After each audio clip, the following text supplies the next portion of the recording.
Alors, ça me fait vraiment plaisir de vous introduire auprès de Vincent et de Julien. Julien, on s'est rencontrés l'année dernière.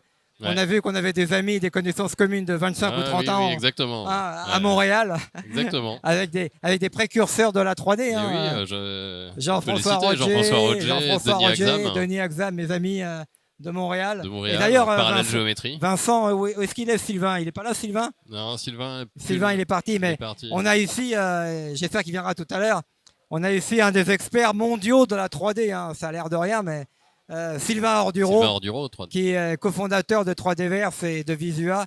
C'est encore une fois une technologie francophone hein, qui est vraiment incroyable et que je pense que vous allez utiliser. Et vous êtes des connaisseurs. Alors, vous êtes qui? Vous venez d'où? Vous voulez faire quoi? Allez. Merci Dominique pour la Merci beaucoup. superbe introduction.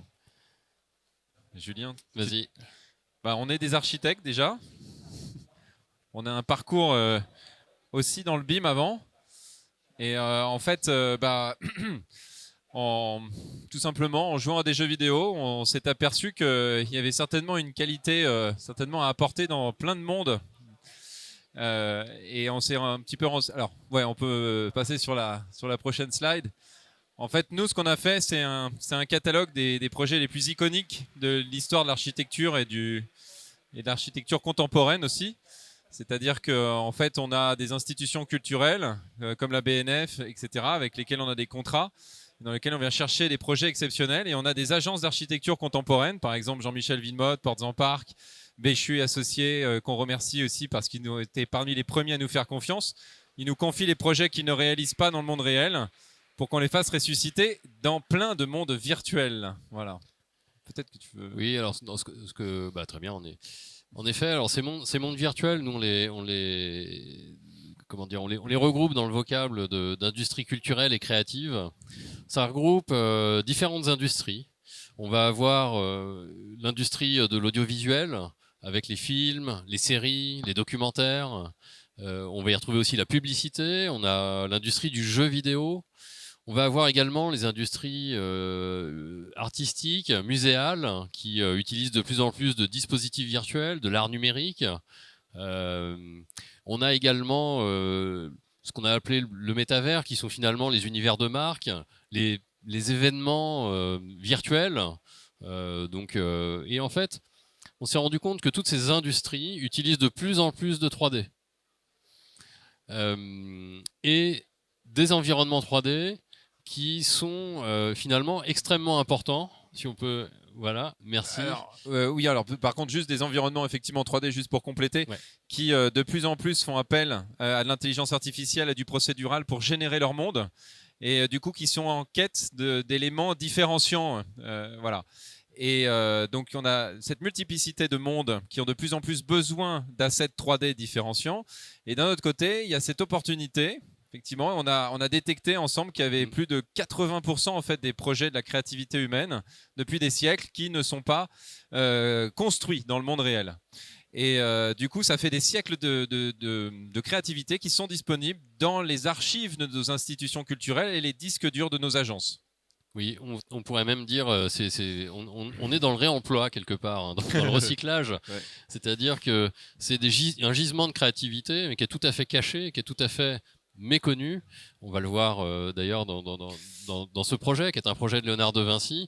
Je pense que c'est la première fois que vous le voyez. Léonard de Vinci a fait très peu de projets d'architecture. On le connaît pour ses machineries, etc. Et là, on a un projet, on voit les croquis en haut à droite. On a un projet d'architecture de Léonard de Vinci. Les croquis sont conservés à la bibliothèque de l'Institut à Paris.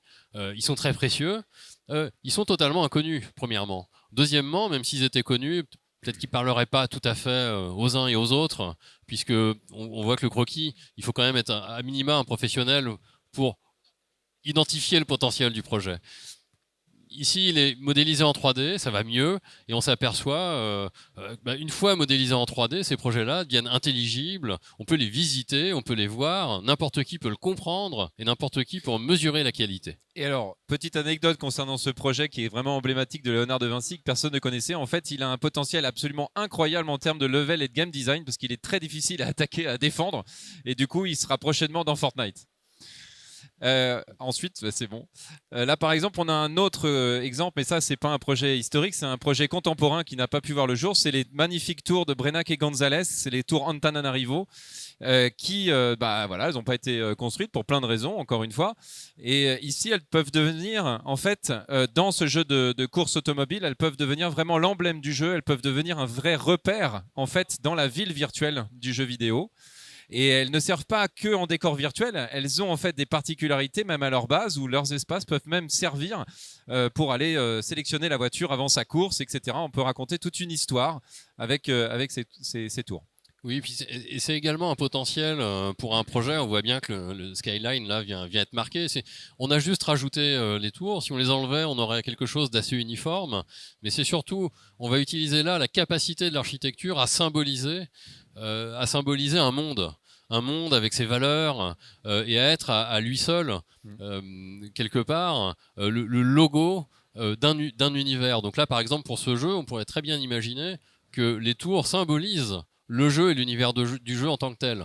On a des exemples dans le monde réel, avec la tour Eiffel qui symbolise Paris, les tours jumelles de New York qui ont très longtemps représenté New York, et dans un monde peut-être plus fictif, mais le château de la Belle au Bois dormant, c'est le symbole qui incarne toutes les valeurs de Disney.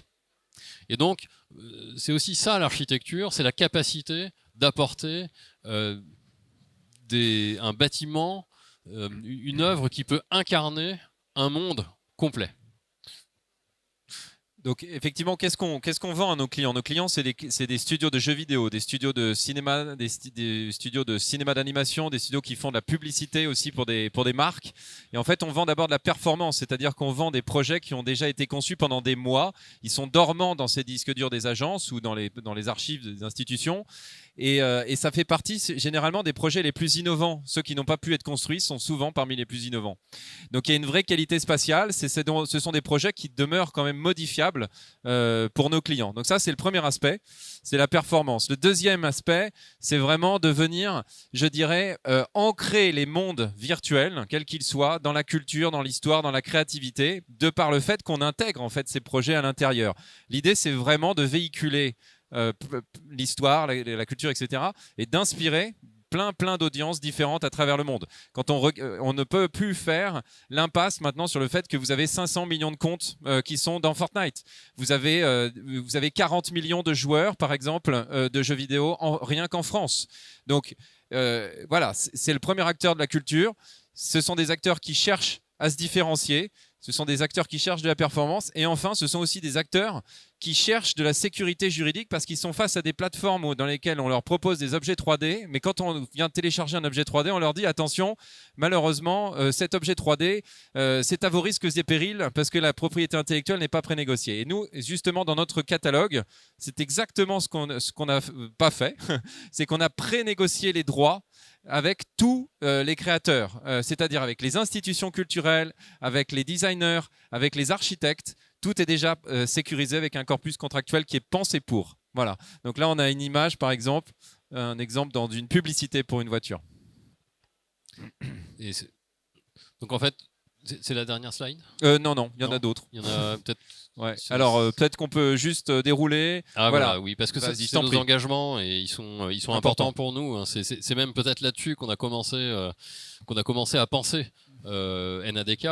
C'est que l'idée déjà, c'est de donner en effet donc une seconde chance à des projets qui ont été de toute façon pensés, mais en leur donnant une seconde chance, on permet aussi aux architectes, on permet aux institutions culturelles qui conservent les croquis, les dessins, par exemple du projet de Léonard de Vinci que vous voyez, ça leur permet de créer une seconde ligne de revenus aussi. Donc c'est une deuxième chance de montrer son projet, de le voir se réaliser dans un monde virtuel, mais c'est aussi une deuxième chance de générer des revenus. Donc les créateurs ont tout à y gagner. C'est également pour nous une mission importante qui est que la culture vienne innerver, vienne quelque part irriguer l'ensemble des mondes virtuels et des industries culturelles et créatives qui aujourd'hui sont faites quand même assez hors sol. Et donc là, on a une culture qui peut vraiment investir l'histoire, la culture, la création, qui va investir les environnements virtuels, qui vont devenir des laboratoires de création. Donc on a... Et un dernier point, simplement, effectivement, on reverse des commissions évidemment aux créateurs et aux fournisseurs de contenu. Ce sont donc de par ça, en fait, on participe. Enfin, les studios qui utilisent nos assets participent par là même à la préservation de patrimoine ou à la création contemporaine, parce qu'on reverse justement des commissions aux créateurs. Voilà. Et pour finir, bon, bah, ça c'est le business model. On va peut-être pas s'étaler parce que je sais pas combien de temps on a encore. Oui, je crois qu'on l'a fait. Combien ? Encore 2 minutes. minutes. Voilà, dans les grandes lignes, effectivement, on a des licences. Donc, on propose des licences aux différents studios. On leur propose aussi un abonnement sur le libre de droit.